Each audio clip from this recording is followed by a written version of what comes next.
दरिया सतलुज के किनारे कायम ये एम्प्रेस गाइडेड बंद अब इंतहाई कमजोर करार दिया जा चुका है।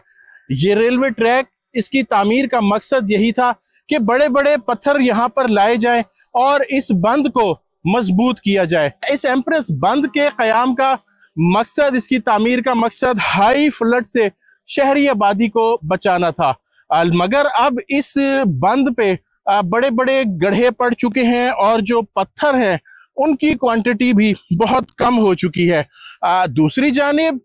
महकमा रेलवे ने तशवीश और खदशात का इजहार किया है कि अब ये जो एम्प्रेस बंद है ये हाई फ्लड को बर्दाश्त नहीं कर पाएगा, जिसकी सबसे बड़ी वजह यहाँ पर पत्थरों की मिकदार कम होना है। यहाँ पर इस वक्त पत्थरों की कितनी मिकदार है इस हवाले से तो उन्होंने नहीं बताया, तहम उनका ये कहना है कि 1.5 लाख क्यूबिक फीट यहाँ पर जो पत्थर हैं उनकी मौजूदगी जरूरी है। इस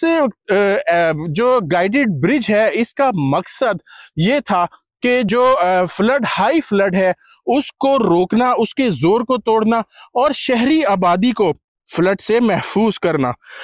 यहाँ पर आखिर तक रेलवे लाइन बिछाई गई थी खास तौर पर, जिसका मकसद यहाँ पर ट्रेन में बड़े बड़े पत्थरों के साथ लाके इस बंद को पुख्ता रखना, मजबूत रखना और दरियाए सतलुज के सैलाबी रेलों से इस बंद को महफूज करना था, ताकि आबादी को कोई नुकसान ना पहुंच सके। आप ये इस वक्त देख सकते हैं कि यहाँ पर जो पत्थर हैं वो कितनी कम तादाद में इस वक्त इस बंद के ऊपर मौजूद हैं।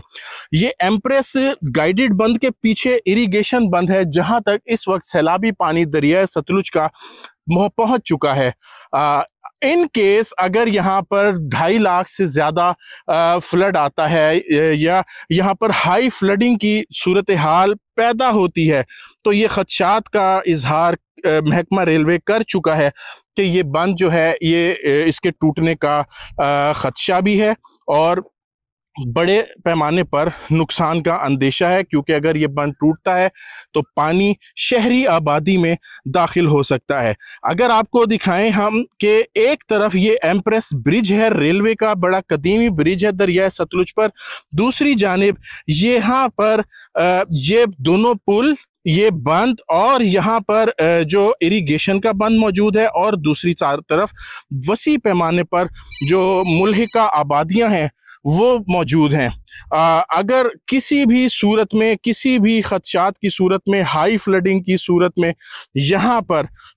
जो है इस बंद को शदीद नुकसान हो सकते हैं और जिसका जो अंदेशा है और नुकसानात का वो ये हो सकता है कि जो रेलवे का एम्प्रेस ब्रिज है, कदीमी ब्रिज है, इसको भी नुकसान पहुंच सकता है शदीद फ्लड से, हाई फ्लड से, क्योंकि अभी इस वक्त तकरीबन 70,000 क्यूसिक पानी का जो रेला है वो इस बंद से, इस दरिया सतलुज से गुजर रहा है और पानी जो है वो जो यहाँ के जो दूसरे बंद हैं वहाँ तक भी पहुँच चुका है। लेकिन ये खदशात का अब इजहार किया जा चुका है। महकमा इरिगेशन ने महकमा रेलवे को मरासला भी जारी कर दिया है कि फौरी तौर पर हंगामी इक़दामात उठाए जाएं और इस बंद की मजबूती के लिए फौरी तौर पर इक़दामात किए जाएं, इसको मजबूत बनाया जाए। अगर ये बंद मजबूत होगा तो इरिगेशन का जो बंद है वो भी महफूज रह सकेगा, जिससे जो आबादी है उसमें पानी पहुँचने के नुकसानात और खदशात और नुकसानात बहुत हद तक कम किए जा सकते हैं। अगर इस बंद को पुख्ता ना किया गया और इस बंद को इसी तरह नज़रअंदाज रखा गया तो ऐन मुमकिन है कि हाई फ्लडिंग की सूरत हाल पैदा होने पर ये बंद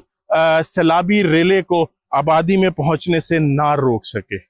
ये बंद हो सकता है कि सैलाबी रेले की नज़र हो सकता है। ताहम महकमा रेलवे को इरिगेशन डिपार्टमेंट की तरफ से मरासला किया गया है और उनको हिदायत भी जारी की हैं कि फौरी तौर पर जो ज़रूरी इक़दामात हैं वो उठाएं ताकि बहावलपुर की आबादी किसी भी बड़े नुकसान से बच सके। जी।